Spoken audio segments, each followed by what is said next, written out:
The term "come to Jesus moment" has seeped into everyday conversation.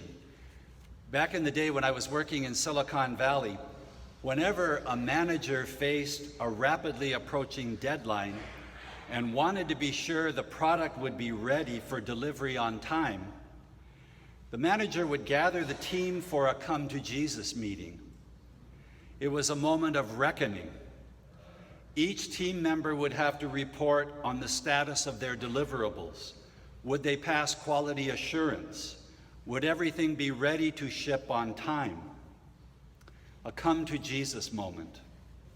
And I've heard the phrase used in other contexts as well, like when family and friends need to confront a loved one who is abusing drugs or alcohol or engaging in some other destructive behavior.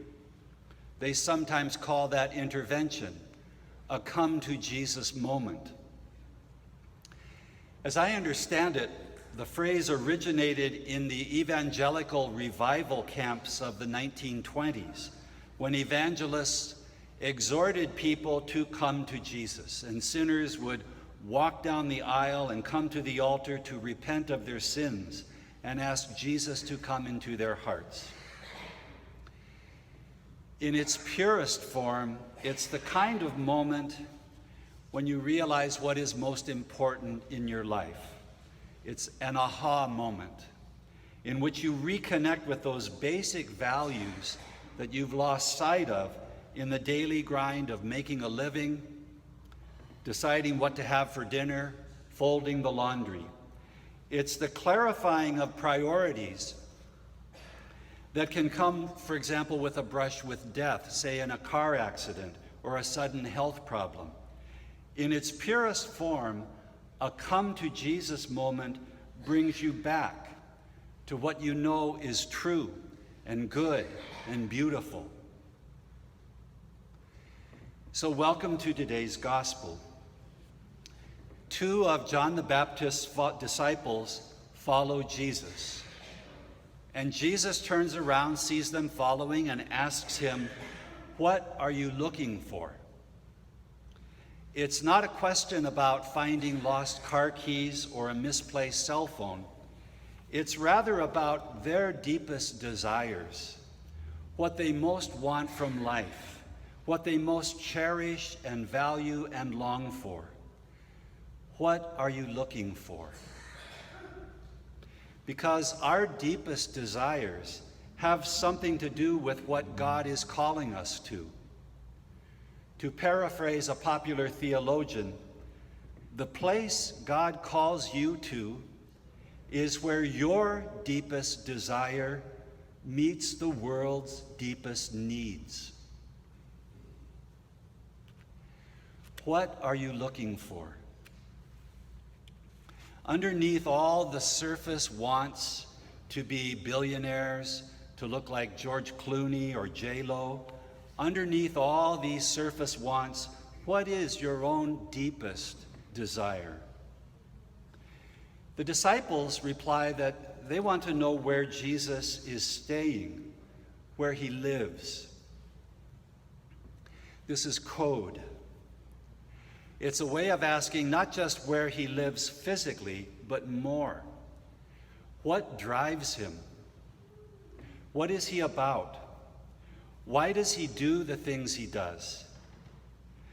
Today we might say it colloquially, where are you at? Where's your head at? It's the right question to ask Jesus. It's the right thing to be looking for. And that's when Jesus turns their following him into a calling. Come and see, he tells them. They came and saw and stayed. It was a come to Jesus moment, a calling. And sometimes, as for these disciples, a calling can be a bit dramatic, involving an actual displacement, physically moving from one place to another. But more likely, it's a matter of recognizing and embracing the displacements that have already occurred in the ordinary course of our lives. Perhaps it was a discouraging report from the lab, the loss of a job or a loved one, the birth of a child, the taking up of new and exciting responsibilities. Or maybe it's just that as the years go by, we realize that ways of thinking or rituals or family traditions that once helped us piece our lives together are no longer appreciated, leaving us feeling lost and alone. The task is to allow these actual displacements to become places where we can hear God's call. The fact is, God is always, always active in our lives, always calling us, asking us to follow. And usually that call comes not in some dramatic moment, but much more subtly in the ordinary stuff of our lives. But do we see it, feel it, recognize God's call? Or do we keep waiting for that illusory, dramatic moment when it will really happen? Can we embrace the displacements that have already occurred in our lives and discern the callings they hold for us? This weekend, we're celebrating Martin Luther King. And like us, he had to navigate a time of great polarization in the country. At a time when the civil rights movement was struggling to make gains, the Vietnam War was also in full swing. And although it was very controversial among his followers, he discerned a calling, a vocation to speak against the war, even as he continued his struggle for civil rights. Here's how he put it at the time, in words that could have been written just last week. Some of us who have already begun to break the silence of the night have found that the calling to speak is often a vocation of agony, but we must speak. We must speak with all the humility that is appropriate to our limited vision, but we must speak. And we must rejoice as well, for surely this is the first time in our nation's history that a significant number of its religious leaders have chosen to move beyond the prophesying of smooth patriotism to the high grounds of a firm dissent based upon the mandates of conscience and the reading of history. Perhaps a new spirit is rising among us. If it is, let us trace its movement well and pray that our own inner being may be sensitive to its guidance, for we are deeply in need of a new way beyond the darkness that seems so close around us. In the chaos and polarization that history had bequeathed to his generation, King discerned a vocation.